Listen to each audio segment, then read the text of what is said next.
Hello guys, this is Shomodip Roy, your mentor.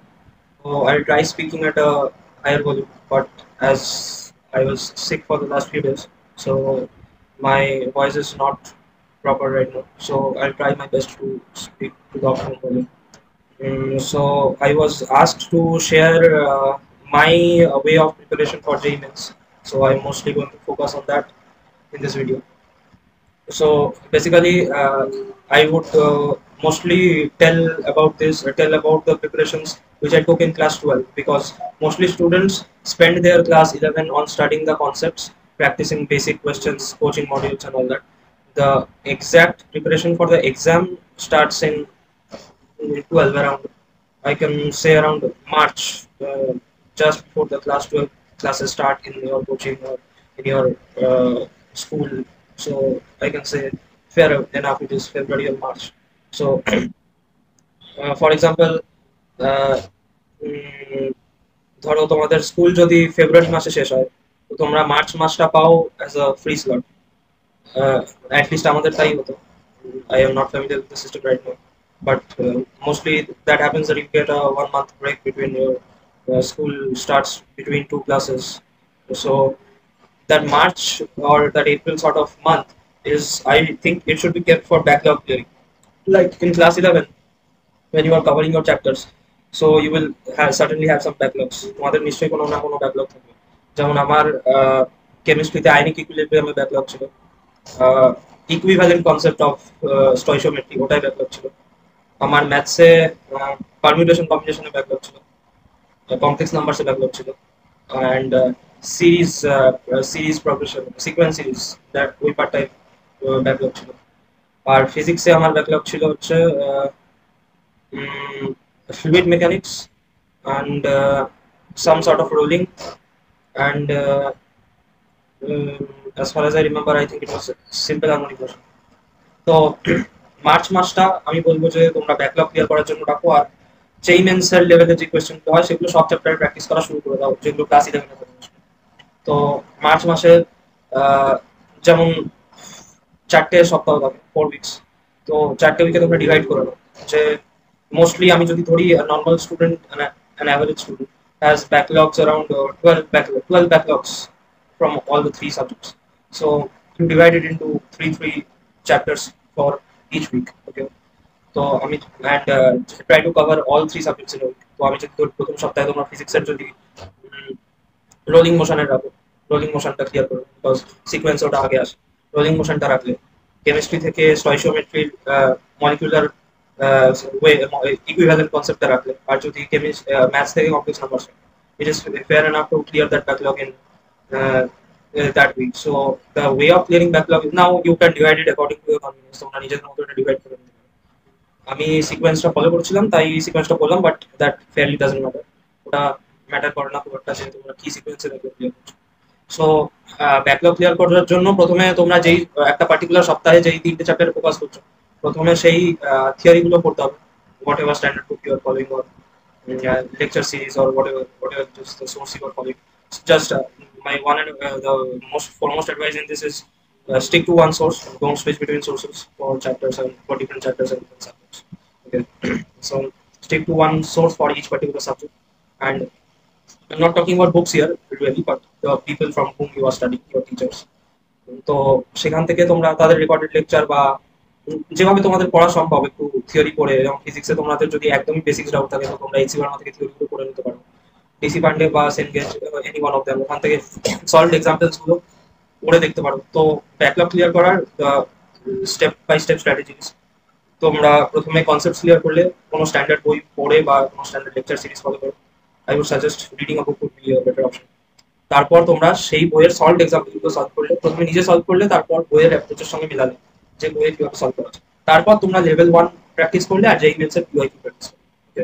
আর এই যেই মেন্সের PYQ প্র্যাকটিসটা তোমাদের যেই চ্যাপ্টারগুলো রেডি হয়ে আছে, কমপ্লিট হয়ে আছে ক্লাস লেভেলে, সেগুলোও মার্চ মাসে করতে হবে।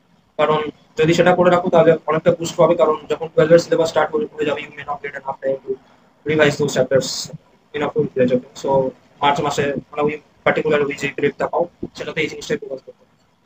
তো নেক্সট হচ্ছে এপ্রিল মাসে, যখন তোমরা তারপর তোমরা আস্তে আস্তে যখন 12 এর সিলেবাসে ঢুকছো, তো 12 এর সিলেবাসে ঢোকা মাত্র তোমরা সেম 11 এ তোমরা যে স্ট্র্যাটেজি ফলো করছো, পড়ার কোনো একটা পার্টিকুলার সোর্স থেকে পড়ছো, আর তারপর সেটার কোয়েশ্চেন্স প্র্যাকটিস করছো level 1 level 2 from any standard book.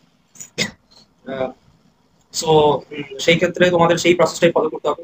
And the first thing you should focus in class 12 is don't fall into any kind of disaster like class 11, because a lot of backlogs happen in class 11. It's natural that you come from class 10 to class 11, you are in a different field of study, so it is natural to happen. But as far as you have experienced that in class 11, this should not happen in class 12. Okay? Class 12 how it is. So try to be at par with the coaching classes or the sources which we are following. Now, from April to October, তোমাদের target হবে syllabus complete করা। Syllabus complete করা in the sense notes পড়া, lecture সিরিজগুলো পড়া, সেইগুলোর concept clear করা, solved example solve করার পর যেই কোয়েশ্চেনগুলো বইয়ের পেছনে আছে লেভেল 1 লেভেল 2 সবগুলো সলভ করা। তাতে কি হবে যে তোমাদের অনেক কনসেপ্ট ক্লিয়ার হয়ে যাবে। ঠিক আছে, এটা হচ্ছে তোমাদের practising stage. You are not preparing for the exam stage, you are just clearing your concept, you are building concept, you are completing the syllabus. এখানে তোমরা এক্সামের প্রিপারেশন এখনো করছো।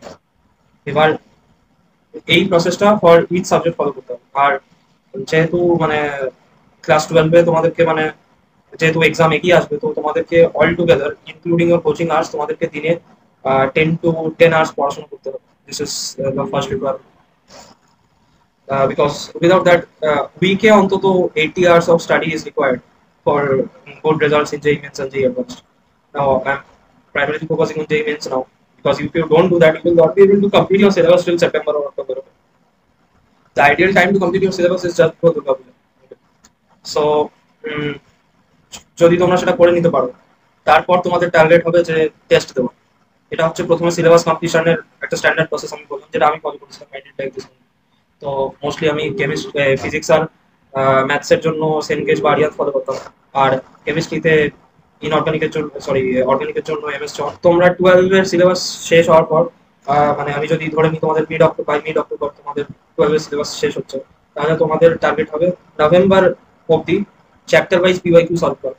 আমাদের যে জেই মেন্স এর পিওয়াইকিউ গুলো আসে যে কোনো স্ট্যান্ডার্ড বই আরিয়ান থেকে সেনগেজের, সেখান থেকে জেই মেন্স এর পিওয়াইকিউ গুলো সলভ করা। সেখানে মোস্টলি মানে 25টা বা 30টা 25টা 25টা কোয়েশ্চেন 1 ঘন্টায় করতে হয় জেই মেন্সে। বাট আই উইল সাজেস্ট, মানে আগের মতোই আগের ভিডিওগুলো যেমন আমি বলেছি, যে 30টা করে কোয়েশ্চেন 1 ঘন্টায় প্র্যাকটিস করে সেগুলো তারপর চেক করে সেখানে যে ভুলগুলো হচ্ছে সেগুলো আবার পড়া। এইটাই হচ্ছে সবচেয়ে ভালো উপায় তোমার কোথায় ভুল হচ্ছে, কোন এরিয়াগুলো উইক, এগুলো ডিটেক্ট করার জন্য। তুমি যতক্ষণ কোয়েশ্চেন প্র্যাকটিস করবে, সেগুলো অ্যানালাইজ করবে, ততক্ষণ এই জিনিসটা হবে না। সো এই পার্টটা ওই অক্টোবর থেকে নভেম্বর অবধি তোমার কাজ হচ্ছে এই পিওয়াইকিউ গুলো সলভ করা। আর last 4 or 5 years is enough. If you start from 2019 and complete till 2024 হচ্ছে না, কারণ তোমরা যদি তোমাদেরকে দিনে যদি 70 to 80 কোয়েশ্চেন্স প্র্যাকটিস করতে হয়, তাহলে এতগুলো পিওয়াইকিউ করতেই হবে। এরপর হচ্ছে the entire December you have to give mock tests. I would suggest for JEE Mains 3 mock tests per week. Okay, তো আর হ্যাঁ, দিনে একটাই, don't give more than that.